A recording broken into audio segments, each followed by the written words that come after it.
I don't like that situation. You either need everybody with soft tires or everybody with hard tires. It messes up. In other words, if you're sitting in the grandstand, you had no idea why this car all of a sudden got lapped, and all of a sudden now he's lapping everybody else. And so trying to keep up with the race with soft tires and hard tires and the strategies and stuff, it just messes up. To me, it messes up the race. Yeah, I thought it.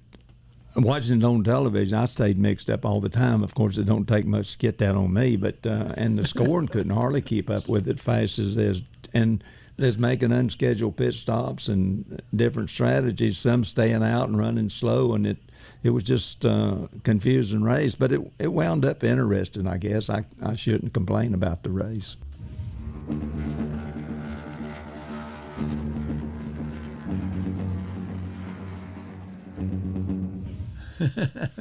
Completely different deal. Martinsville is a braking race. It's long straightaways, short corners, use a lot of brakes.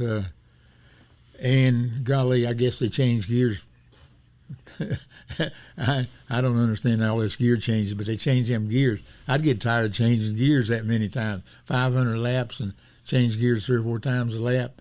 But the difference really is the closeness of the track. Martinsville is a real narrow racetrack. Where at Richmond it's a little bit broader, so you could use two or three grooves.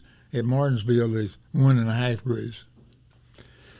Yeah, Richard, you're talking about shifting gears at Martinsville, but with this transmission, it's about like an automatic transmission. Yeah. So I don't know, like you said, but Martinsville probably gets down to 50 mile an hour in the middle of the corner, and of course Richmond never got close to that slow on the corner. So it's just no comparison really. But I hope it's a real good race.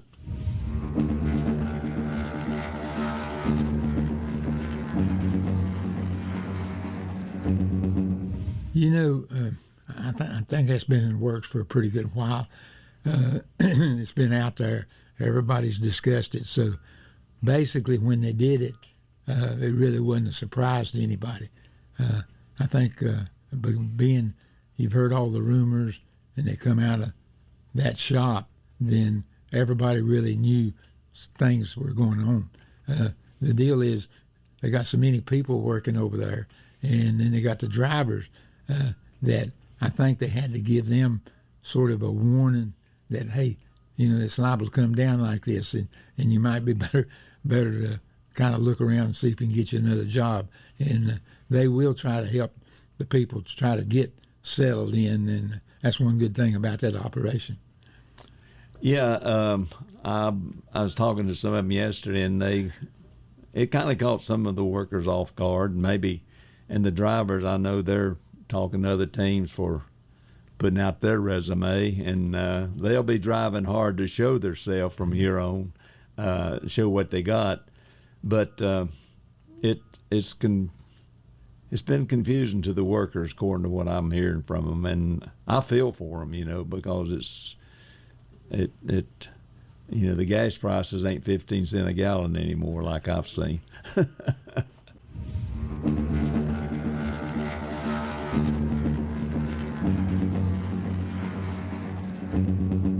Oh, definitely they should. I mean, you know, way back they give a waiver for, I think, 12 races for Kyle, and Kyle winds up winning not that Kyle. Kyle Busch, and he winds up winning the championship. So definitely, you know, last year they lent the 9 car. So, yeah, anytime. And plus, he's already won a race. So that would automatically put him in. You can't. It's hard to predict NASCAR, and I know they had rather had Larson at Charlotte, and he was at Indy. So.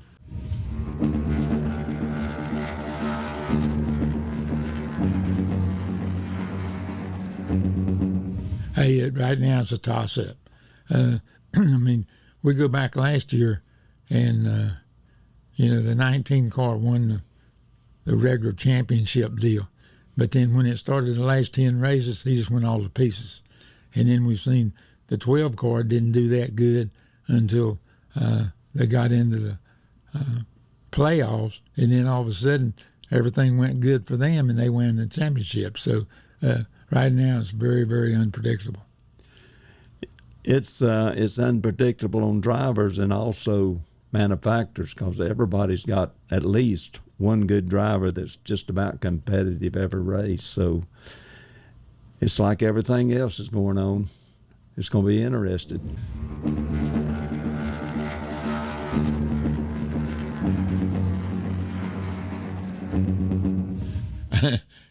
Man, that's been 40 years ago.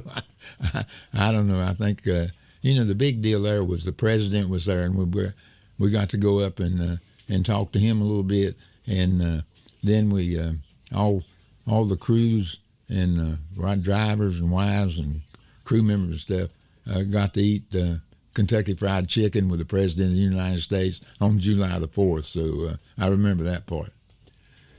Yeah, I remember the Kentucky Fried Chicken, and I think Tammy Wynette was there and sung "Stand By Your Man," Yeah, and right. I got to show the president the race car, open the hood, and point out 2 or 3 things that I was smart enough to know what they were, and he didn't ask no questions, so all that was good.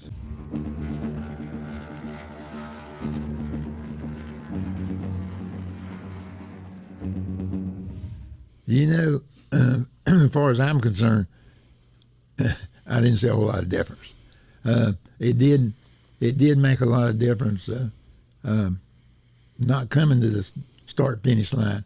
When they changed that corner, it really didn't make a whole lot of difference. In fact, I think when they changed it, it made that corner better. But then the one that's coming up on the racetrack, they made a sharper corner there, and that was where all the excitement was. I mean, they'd spin out 5 or 6 cars, and everybody just they was running so slow they didn't hurt each other. So that made, to me, that made the racetrack a little bit more interesting. Well, like I said, I'd have kept my driver on the oval, and not messed with the roval. But they, from Saturday to Sunday, they cut down some of the, I'm gonna call them humps, because the drivers was complaining about it. They hit it so hard that they felt it through their body, and so they did cut that down some, and evidently it helped. I don't know.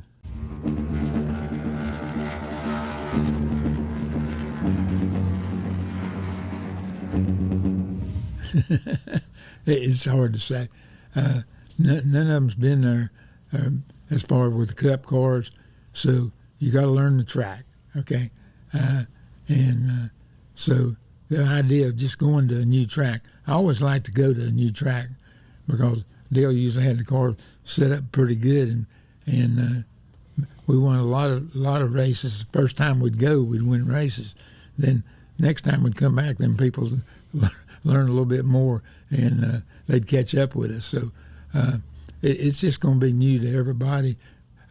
I know they've got all their computers, and they figure all the tire wear and the tire pressures, and they think they know what's going on. They know what gears to run, how to set the car up. So it's just whoever gets lucky and gets the right setup is the one's going to win the race. Yeah, they'll look at the computer and learn everything they need to learn. And what all we had, which we're not running now, but the stopwatch. But talking about the gears, NASCAR tells them what gear they can run. That's one thing they don't have to worry about. But should be a good race.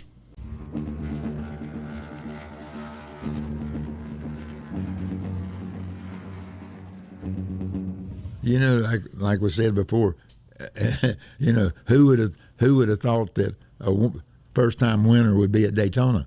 You know what I mean? So Darlington's another racetrack that most of the time the good cars really win the race down there. But the way there's 2 or 3 people that really got to finish to get in the top 16, then they're liable to mix things up a little bit. So it's going to be pretty exciting for them anyway. Yeah, Eric Jones in the 43 is real good at Darlington. If he has a good night, he's got a good chance. John Hunter, me and Richard, of course, pull for him. But the 17 car, he's got a 21 gap in the championship. So he's going to have to play some strategy. He can't race and do exactly like he'd like to do because he's playing a strategy game. So there's some pressure on the 17, the 1, and 23.